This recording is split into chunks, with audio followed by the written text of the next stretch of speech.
Samsung adalah produk yang terkenal akan kepercayaan penggunanya dan juga after sales yang sangat mantap. Tidak lupa juga kualitas yang sangat tinggi. Ditambah lagi Samsung telah menguasai pasar Indonesia sehingga sudah banyak sekali pengguna brand ini. Apakah Samsung garansi distributor diminati juga bagi pengguna Samsung di Indonesia? Inilah review Samsung Galaxy On 5 2016 garansi distributor.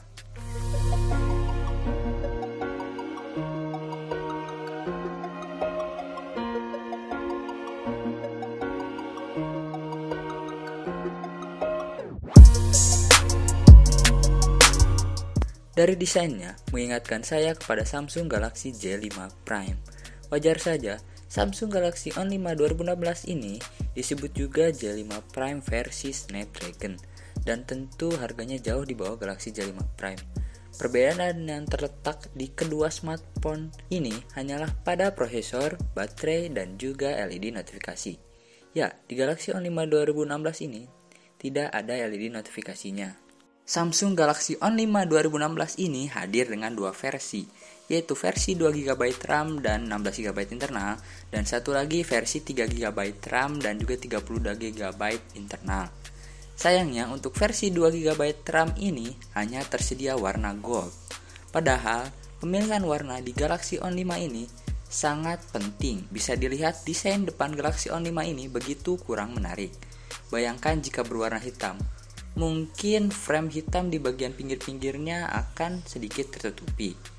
Sama seperti saudaranya, Galaxy On 5 2016 ini juga tidak ada backlight di tombol kapasitifnya, sehingga kesannya sangat berbeda ketika melihat bagian depan ponsel ini.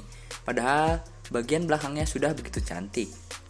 Di bagian hardware-nya, Samsung menyematkan Qualcomm Snapdragon 425 yang disandingkan dengan GPU Adreno 308 yang membuat performanya cukup lumayan untuk Samsung dengan harga segini. Ya, harga dari Samsung Galaxy On 5 2016 ini sekitar 1,5 sampai 1,6 saja. Smartphone ini masih sanggup memainkan game-game kelas menengah seperti War Robot. Hanya saja pada game Car X Drift ada sedikit frame drop yang sebenarnya tidak mengganggu, namun terasa. Lain lagi dengan game Nova Legacy yang justru terasa lag yang lumayan mengganggu. Padahal Snapdragon 425 ini seharusnya masih bisa memainkan game Nova Legacy ini. Saya belum mencoba game-game lainnya. Jika kalian ingin request game apa saja yang kalian mau lihat di HP ini, bisa ditulis di kolom komentar. Nanti saya akan buat video gaming testnya apabila memang banyak yang mau tahu. Performa pada saat multitasking cukup lumayan. Berpindah dari aplikasi satu ke aplikasi lainnya masih lancar. Hanya saja di beberapa aplikasi yang dibuka mengulang lagi dari awal, padahal aplikasi yang dibuka tidak terlalu banyak.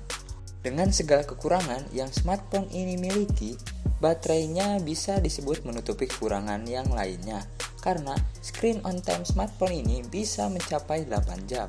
Padahal saya menggunakannya cukup intens. Dalam kondisi 100% pada dini hari, baru saya cas kembali pada malam hari menjelang tidur. Itu pun tersisa 16%. Ini sangat di luar ekspektasi saya karena melihat kapasitasnya hanya 2600 mAh. Penempatan speaker di smartphone ini juga sangat cerdas karena saat saya menggunakannya di mode portrait maupun landscape, speakernya tidak tertutupi.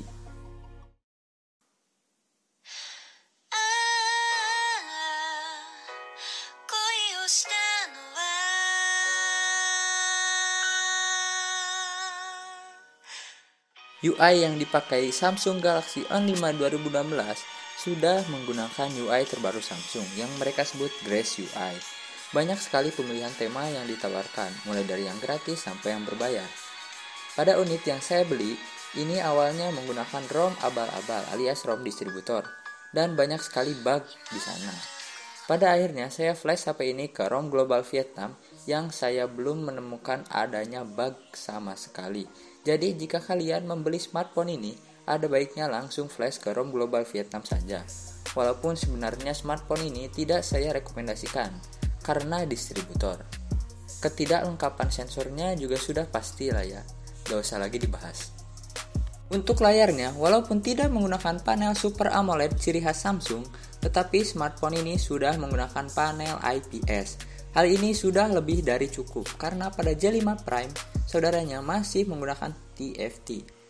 Panel IPS ini masih sangat pas karena dilihat dari angle yang cukup ekstrim, warnanya tidak berubah. Kamera 13 megapiksel pada bagian belakang dan 5 megapiksel di bagian depan tidak terlalu bisa diandalkan. Namun cukup wajar karena untuk harga segini dapat Samsung RAM 2GB, internal 16GB, plus udah ada sensor fingerprint. Ini udah alhamdulillah banget. Hasil kameranya tidak begitu buruk, tidak juga bagus. Cukup lumayan untuk kelas harga 1,5 jutaan. Kualitas videonya pun sudah cukup walaupun absennya fitur OIS, tapi dimaklum saja karena harganya sudah terhitung murah untuk brand sekelas Samsung.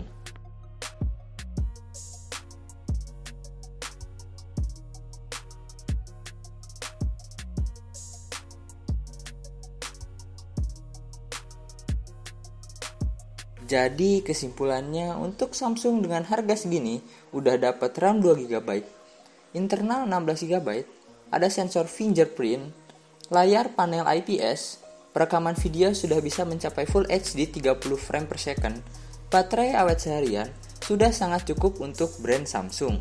Walaupun memang ada lagi brand yang lainnya dengan sama distributor dengan harga yang sama, bisa lebih dari itu, tapi kita tahu lah ya, brand Samsung ini sudah terpercaya di Indonesia.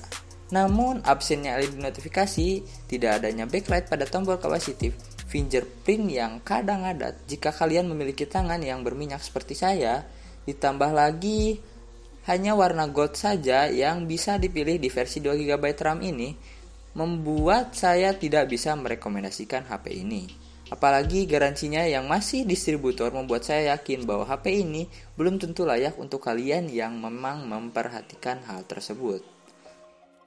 Lah, terus HP ini untuk pengguna seperti apa? Yap, HP ini itu buat kalian yang emang orang yang HP-nya harus Samsung, gengsi tinggi tapi budget minim, karena memiliki HP ini itu seperti memiliki HP Samsung dengan harga 2,5 jutaan, padahal harganya hampir setengah dari itu. Yap, oke kawan, review kali ini mungkin cukup sekian. Mohon maaf bila banyak kesalahan, mohon koreksinya. Semoga review ini membantu kalian yang penasaran dengan HP ini. Saya Iksan, sampai jumpa di video selanjutnya. Have a nice day.